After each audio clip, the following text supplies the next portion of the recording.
Hello everyone. In this video, you will learn about one of the most important topics of microeconomics, that is market equilibrium or determination of equilibrium price and output. Microeconomics को एउटा important topic छ theory of demand and supply और market equilibrium.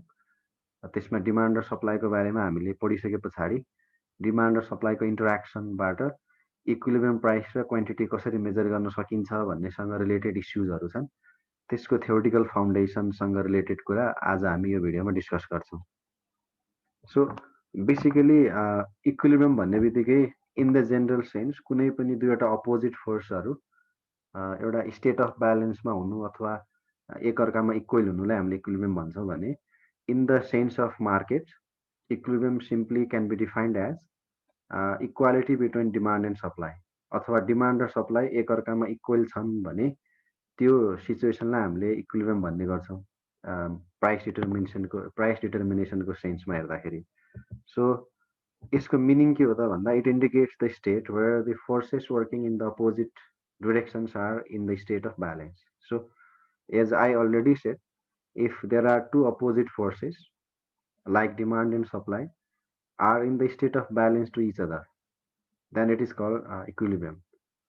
So, demand and supply are most widely used to economic variable, microeconomic variable in the analysis of equilibrium all the time. So, हामीले demand र supply नै लिन्छौँ। Micro इकोनोमिक्समा equilibrium भन्ने बित्तिकै demand र सप्लाईलाई धेरै consider गरिन्छ अथवा मार्केटको बेसिसमा इक्विलिब्रियम डिफाइन गर्ने हो भने त we always or all the time we have to see demand and supply.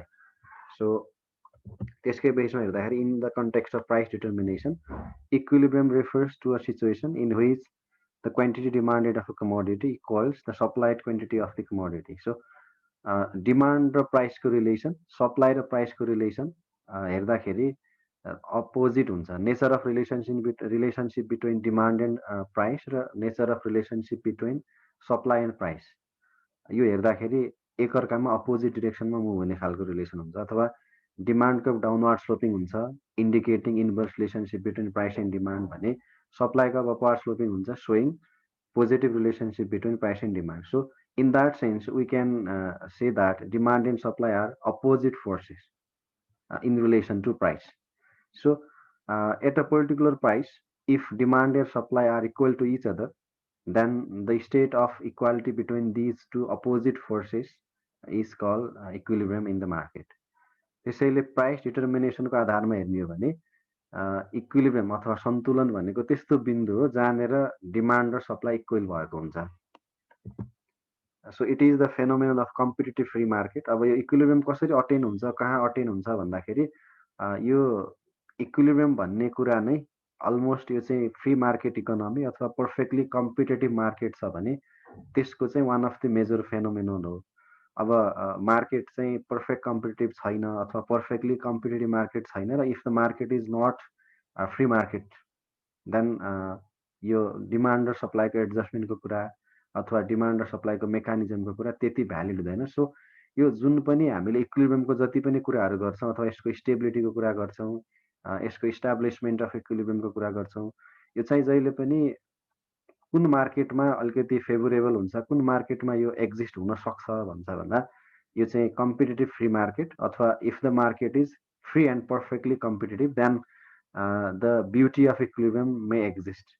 अब इक्विलिब्रियम के हो भन्ने कुरा, यसको ओभरअल एडजस्टमेन्ट प्रोसेसको कुरा, मार्केट मेकानिजम भनेर भन्छ हामीले, त्यो कुराहरू चाहिँ यो कम्पिटेटिभ मार्केटमा मात्रै सुइटेबल हुन्छ भन्ने सेन्समा it is a phenomenon of competitive free market भन्न सकिन्छ। If it occurs, there is no tendency to change unless there is a change in the forces affecting or influencing equilibrium. Okay, once if equilibrium is established in the market, then with help of price adjustment or adjustment of demand and supply, it remains stable भनेर भनिन्छ free market इकोनोमीमा। यदि equilibrium एकखेर adjust भयो भने, establish भयो भने with help of excess demand mechanism and excess supply mechanism अथवा market मेकानिजमले यसलाई चाहिँ स्टेबल बनाइराख्छ भन्छ। त्यही भएर there is no tendency towards breaking down of equilibrium भनिन्छ। तर अब डिमान्ड यसलाई अफेक्ट गर्ने फोर्सेस भनेको डिमान्ड हो, सप्लाई हो, change in demand, change in supply, अनि change in demand and supply both, यो दुईवटै चेन्ज भयो अथवा डिमान्ड मात्रै पनि घटबड भयो अनि सप्लाई मात्रै पनि घटबड भयो भने हाम्रो इक्विलिब्रियम चाहिँ चेन्ज हुन सक्छ अनि नयाँ इक्विलिब्रियम एस्टाब्लिसमेन्टतिर हामी जानुपर्ने हुनसक्छ। त्यसको बारेमा हामी छुट्टै अर्को भिडियोमा डिस्कस गर्नेछौँ। त्यही भएर इक्विलिब्रियम भन्ने बित्तिकै हामीले चाहिँ स्टेबल हुन्छ भन्ने सेन्समा यहाँ बुझ्छौँ अथवा मार्केट इक्विलिब्रियम इज स्टेबल भन्ने तरिकाले हामी यसलाई डिल गर्छौँ। ओके, अब इक्विलिब्रियम कसरी डिटरमाइन हुन्छ अथवा इक्विलिब्रियम पोजिसनमा प्राइस र डिमान्ड कसरी डिटरमाइन हुन्छ अनि how that particular equilibrium is stable भन्ने तरिकाको डिस्कसन अब यसमा हामी अहिले गर्छौँ।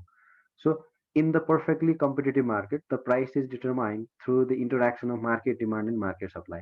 हामीले मार्केटमा प्राइस कसरी डिटरमाइन हुन्छ if the market is freely competitive भन्ने हो भने जहिले पनि डिमान्ड र सप्लाईको इन्टरेक्सनले मार्केट प्राइस डिटरमाइन गर्छ अथवा at the point where demand and supply are equal to each other that point determines the market price and equilibrium quantity of demand and supply भन्छ। सो जहाँनिर डिमान्ड र supply equal भएको छ त्यो प्राइसलाई नै हामीले इक्विलिब्रियम प्राइस भन्छ अथवा मार्केटमा फ्रिली कम्पिटेटिभ मार्केटमा डिमान्ड र सप्लाईको इन्टरेक्सनले प्राइस र डिमान्ड एन्ड सप्लाई कति हुने भन्ने कुरा डिटरमाइन गरेको हुन्छ भन्छ।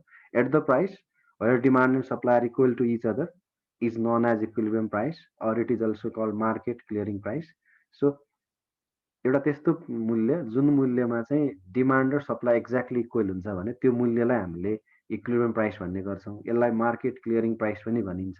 किन भन्दा कुन सेन्समा मार्केट क्लियरिङ प्राइस हो त भन्दा it clears the market or at that price there is no excess demand, there is no excess supply, so there is neither excess supply nor excess demand in that price. So such price is called market clearing price. त्यही भएर हाम्रो यहाँ अहिले कन्सर्नै के हो त भन्दा कसरी त्यस्तो इक्विलिब्रियम प्राइस डिटरमाइन गर्छौँ भन्दा at the point of interaction between demand and supply the process of measuring the equilibrium price in a perfectly competitive market can be explain with help of schedule. अब हामीले एउटा schedule यहाँ हेर्छौँ, त्यो सेड्युलको बेसिसमै हामीले demand र सप्लाईको इन्टरेक्सनले गर्दा हाम्रो इक्विलिब्रियम प्राइस कसरी डिटरमाइन गर्न सकिन्छ त भन्ने कुरा डिल गर्छ। ओके, यसको मेन कन्सर्न के हो त भन्दा इक्विलिब्रियम प्राइस के हो अनि इक्विलिब्रियम प्राइस चाहिँ कसरी डिटरमाइन गर्न सकिन्छ if the market is freely competitive. Okay, so equilibrium price भनेको हामीले के बुझ्नु त भन्दा डिमान्ड र सप्लाई इक्वल गराउने प्राइस इक्विलिब्रियम प्राइस हो।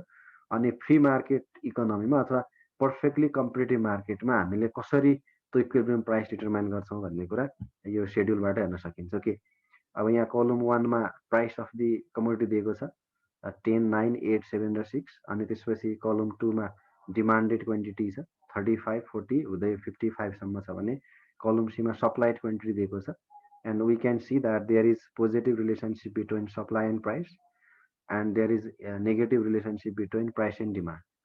प्राइस बढ्दै जाँदा डिमान्ड घट्दै जान्छ अथवा यहाँ प्राइस घट्दै जाँदाखेरि डिमान्ड बढ्दै गएको देखिन्छ भने with decrease in price supplied quantity is also decreasing. अब हामीले डिमान्ड र सप्लाई हेर्नु पर्यो अनि त्यसपछि प्राइस हेर्नु पर्यो। सो डिमान्ड र सप्लाई इक्वल हुने कन्डिसन भनेको इक्विलिब्रियम कन्डिसन हो र त्यो इक्विलिब्रियम गराउने प्राइसलाई इक्विलिब्रियम प्राइस भन्छौँ। So here ₹8 demand is 45 unit and supply is also 45 unit. So ₹8 is equilibrium price since ₹8 demand is equal to supply. हाम्रो डिमान्ड र सप्लाई क्वान्टिटी इक्वल भएको भएर ₹8 लाई हामीले इक्विलिब्रियम प्राइस भन्छौँ भने 45 युनिट भनेको equilibrium quantity of demand and supply हुन्छ। ओके, अब इक्विलिब्रियम प्राइस भन्दा प्राइस बढी भयो भने के हुन्छ त भन्दा जस्तो ₹8 इक्विलिब्रियम प्राइस अब मार्केटमा प्राइस त भन्दा बढी हो 9, 10 भयो भने के हुन्छ भन्दा at higher price consumer would purchase less quantity but at higher price supplier should supply more quantity. सप्लायरले धेरै सप्लाई गर्छ since there is positive relationship between price and supply, तर डिमान्ड गर्ने मान्छे कन्ज्युमर्सले कम डिमान्ड गर्छ since there is inverse relationship between price and demand of the commodity. So price above the equilibrium price in our example 9 and 10 excess supply हुन्छ, supply is greater than demand, so excess supply हुन्छ। What happens when there is excess supply in the market? Okay, if there is excess supply in the market it means supplied quantity is greater than demanded quantity, so it will create competition between the sellers। Seller बीच प्रतिस्पर्धा create गराउँछ यसले। प्रतिस्पर्धा कस्तो खालको भन्दा demand भन्दा supply बढी छ, अब आफूसँग भएको सप्लाई अब त्यो क्वान्टिटी एक्सेस सप्लाई कम प्राइसमा कसले बेच्ने भनेर प्रतिस्पर्धा सुरु हुन्छ अथवा there is competition between sellers to sell their product at the decreasing price. So त्यसले गर्दा के प्रेसर क्रिएट गर्छ मार्केटमा भन्दा प्राइसलाई डिक्रिज गर्ने प्रेसर क्रिएट गर्छ अनि अल्टिमेटली एउटाले घटाउँदा अर्कोले घटाउँछ since market is freely competitive अनि अर्कोले घटाउँदा अर्कोले घटाउँछ अनि त्यसपछि घट्दा घट्दै अल्टिमेटली प्राइस 8 नै हुन्छ र डिमान्ड र सप्लाई इक्वल हुन्छ। On the other hand if price is less than equilibrium price, अब प्राइस घट्यो 6-7 तिर गयो भने चाहिँ with lower price consumer would purchase more quantity but suppliers will supply less quantity, so it will create the case of excess demand or scarcity or shortage create गराउँछ मार्केटमा demand बढी हुन्छ सप्लाई कम्पेरिजनमा अनि that excess demand will create competition between buyers, यसले चाहिँ buyer बिच competition create गराउँछ। भन्नुको मिनिङ अब हामीले खोजेको चिज धेरै छ बजारमा थोरै मात्र अभाइलेबल छ भने हामी बढी प्राइस तिर्न रेडी हुन्छ। अब जसले अफोर्ड गर्न सक्छ उसले बढी प्राइस तिर्छ, एउटाले बढी तिर्छ भन्दा अर्कोले त भन्दा बढी तिर्न खोज्छ। So excess demand always creates competition between buyers to pay more and more price to attain the particular commodity from the market. So यसरी बायर बिचको कम्पिटिसनले प्राइसलाई इन्क्रिज गर्ने प्रेसर क्रिएट गर्छ अनि यसले प्राइसलाई इन्क्रिज गराउँदै अल्टिमेटली इक्विलिब्रियम प्राइसमै आउँछ। सो यो चाहिँ के हो त भन्दा स्टेबल इक्विलिब्रियम भनिन्छ क्या यसलाई। यस्तो स्टेबल इक्विलिब्रियम भनेको एकचोटि इक्विलिब्रियम ब्रेक भयो भने फेरि फर्केर त्यही पोइन्टमा आउँछ नि त्यसलाई स्टेबल भन्छ है त।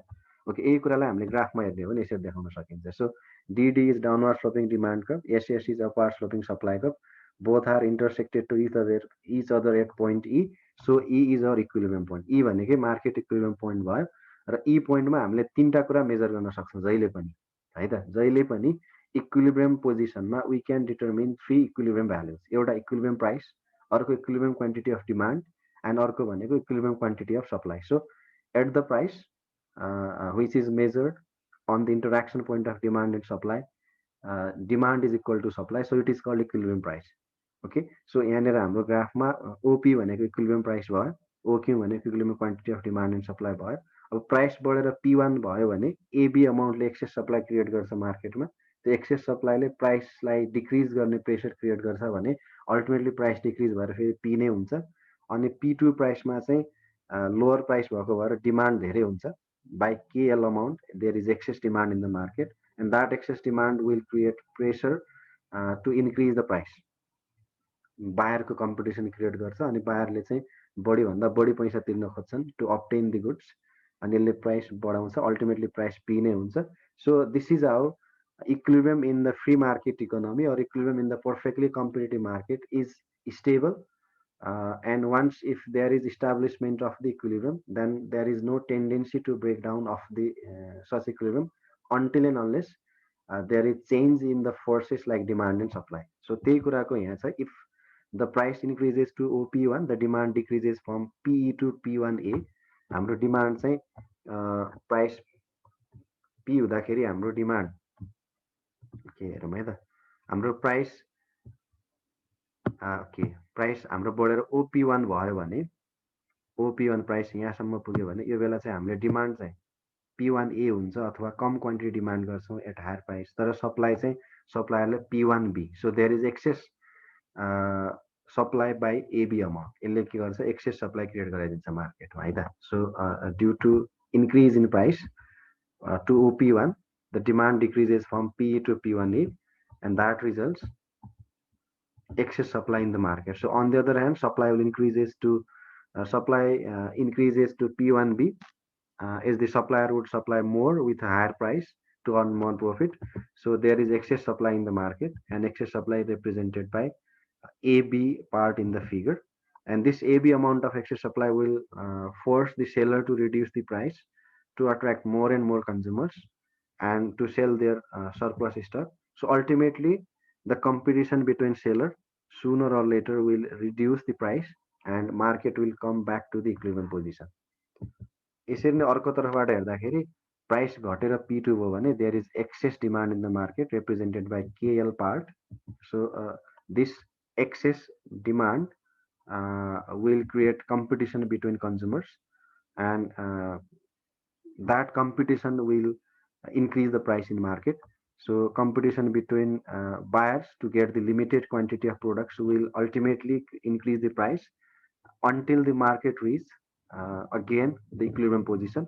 So यसरी एक्सेस सप्लाई एक्सेस डिमान्ड अथवा यसको मेकानिजमले गर्दाखेरि के हुन्छ त भन्दा अल्टिमेटली इक्विलिब्रियम प्राइस नै डिटरमाइन हुन्छ मार्केटमा अथवा ultimately it invites equilibrium price in the competitive free market.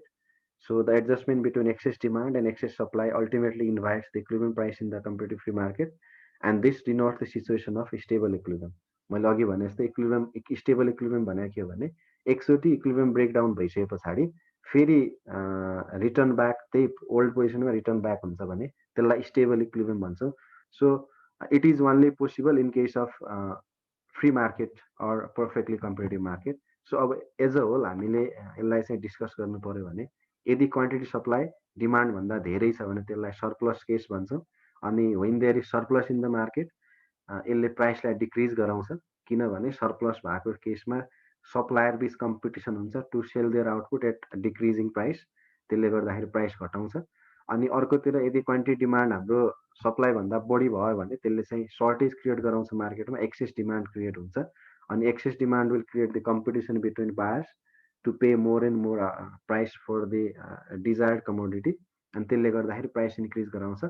So surplus भए पनि अल्टिमेटली प्राइस घट्छ अनि सर्टेज भयो भने अल्टिमेटली प्राइस बढ्छ र the final result will be quantity demand equal to quantity supply where there is neither surplus nor shortage. So this is the state of stable equilibrium, and at the point of stable equilibrium we can determine equilibrium price and equilibrium quantity of demand and supply. So this is how we can determine equilibrium price in the perfectly competitive market, equilibrium quantity of demand and supply in the perfectly competitive market. र अब यसपछि हामी अर्कोमा चाहिँ यो यसरी establish भएको इक्विलिब्रियममा के कुरा चेन्ज भयो भने अथवा डिमान्ड चेन्ज हुँदाखेरि के हुन्छ, सप्लाई चेन्ज हुँदाखेरि के हुन्छ, अनि डिमान्ड र सप्लाई साइमल्टेनियसली चेन्ज भयो भने के हुन्छ भन्ने कुरा डिस्कस गर्छौँ. Okay, thank you.